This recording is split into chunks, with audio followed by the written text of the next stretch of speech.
Hey Busy Bees! Welcome back to day 16 of our 30 Days of Healthy Eating and Living series. I'm Zhang, and today I'm challenging myself to cook with only these ingredients.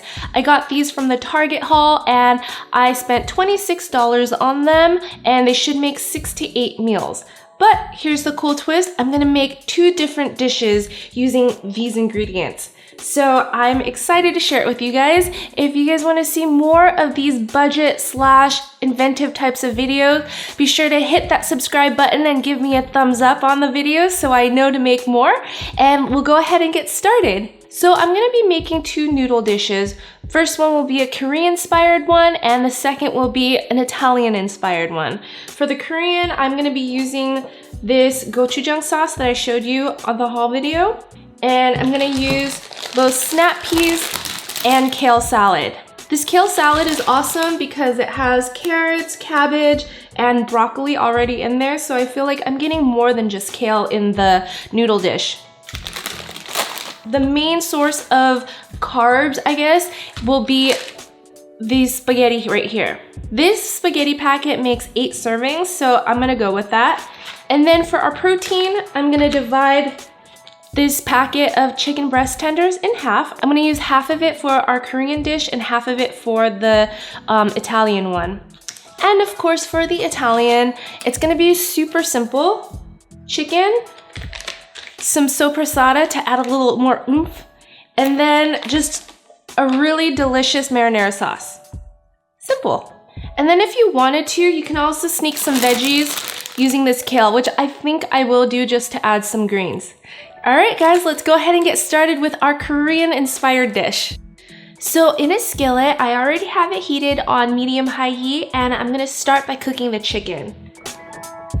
Here, I cut up the chicken tenders into cubes, and typically I would marinate it with some soy sauce, a little garlic, ginger, just to give it a little more flavor. But I'm challenging myself to just stick with what I have.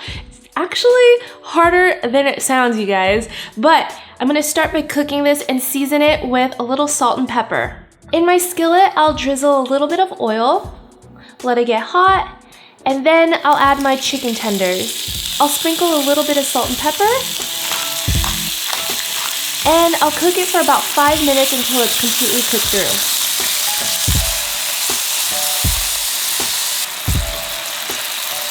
Next, I'll add in my snow peas, which I've already chopped up, and I'll just continue stir frying it for maybe 2-3 more minutes. Lots of veggies. I love it!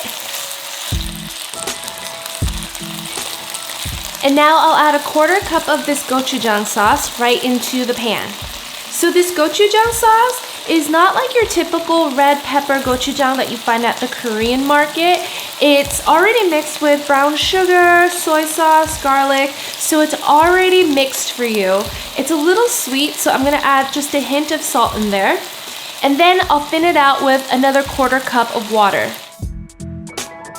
Stir it up, let the sauce really mix together. So if you don't want to add noodles, you don't have to add the 1/4 cup of water. I just wanted to thin it out so that it would coat the noodles. Now I'm just gonna let the sauce come back to a boil, and then I'll add our already cooked pasta, just half of it, and then throw in the rest of our veggies.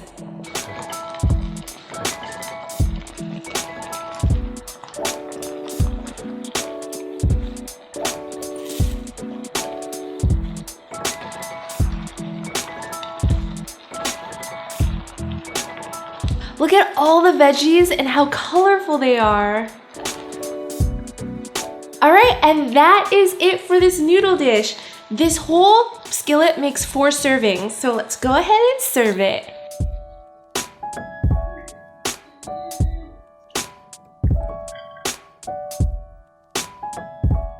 Let's get some veggies and chicken in there. That looks good. Alright, now let's try this gochujang noodle dish. Get a piece of chicken, some veg.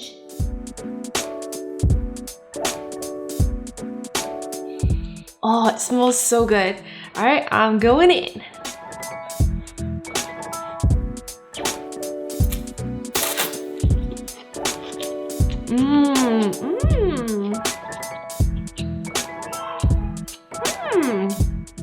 spicy. The spiciness hits you at the end. Oh. So even though I didn't season or marinate the chicken, it has a lot of flavor. That's why I got chicken breast tenders, because it tends to be a little more forgiving when you don't marinate it. The sauce is spicy, but it also has that sweetness, and then with the saltiness, the noodles are perfectly cooked, and I really appreciate the crunch from the veggies. It is totally possible to eat a balanced meal on a budget, but we're not done yet, guys. Let's make the rest of our noodles. I'm gonna make a soppressata chicken Italian-inspired pasta dish. So we're gonna start by cooking off the chicken the same way. I'll heat my skillet to a medium-high heat, add some olive oil, the rest of our chicken tenders. I'll season it with a little bit of salt and pepper and cook it for about 5 minutes or until it's cooked through.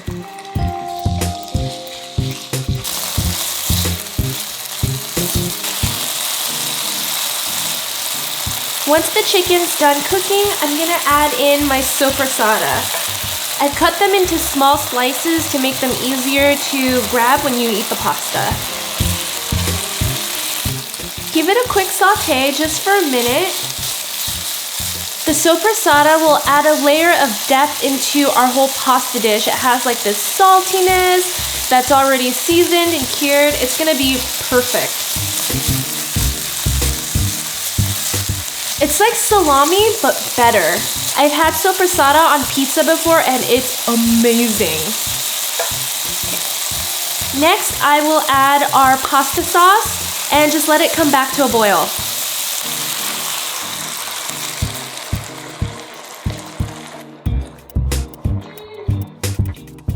At this point, if you have basil or Parmesan cheese on hand, just go ahead and toss it in.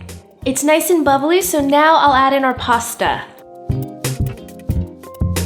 Give it a mix.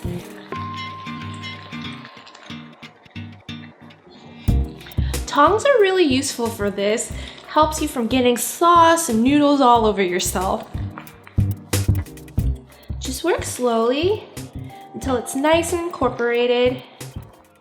Oh man, this smells so good. Alright, this is a carb-heavy dish, so I'm gonna add the rest of our kale. Gotta sneak some greens in. I'll just let the pasta heat through while I keep mixing. And that's it for our pasta dish. Let's serve it. Get some chicken in there. And that's it. You guys, this dish also makes 4 servings. Pretty large servings, I'd have to say. I'm actually really proud of the plating of this. It's picture perfect, and I wish I could take a photo of it right now. But we're gonna try it. Grab a piece of chicken, some noodles,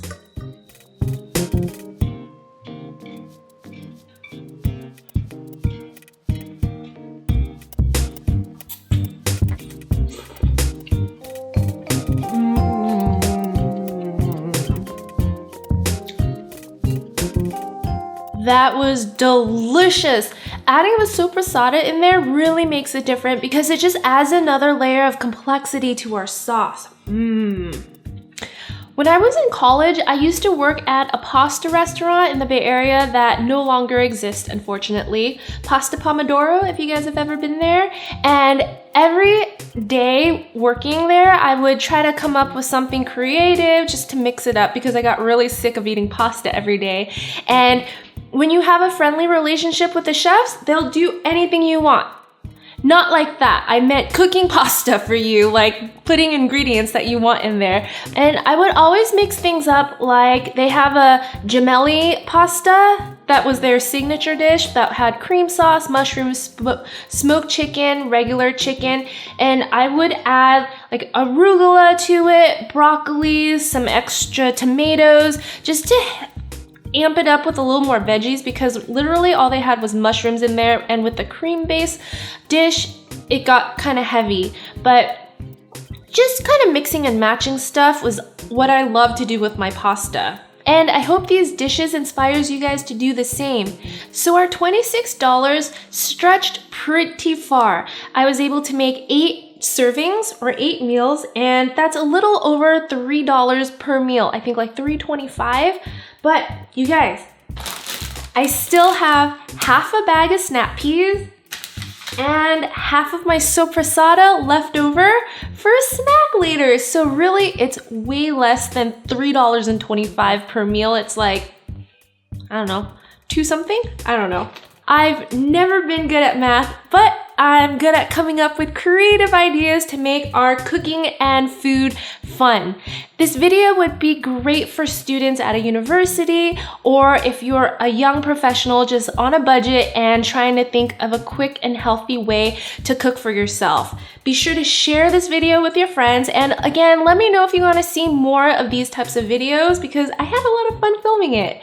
Thank you so much for watching. Tomorrow, like I promised, it'll be bún riêu, which is a Vietnamese soup dish. I can't wait to share it with you, and I will see you soon. Bye!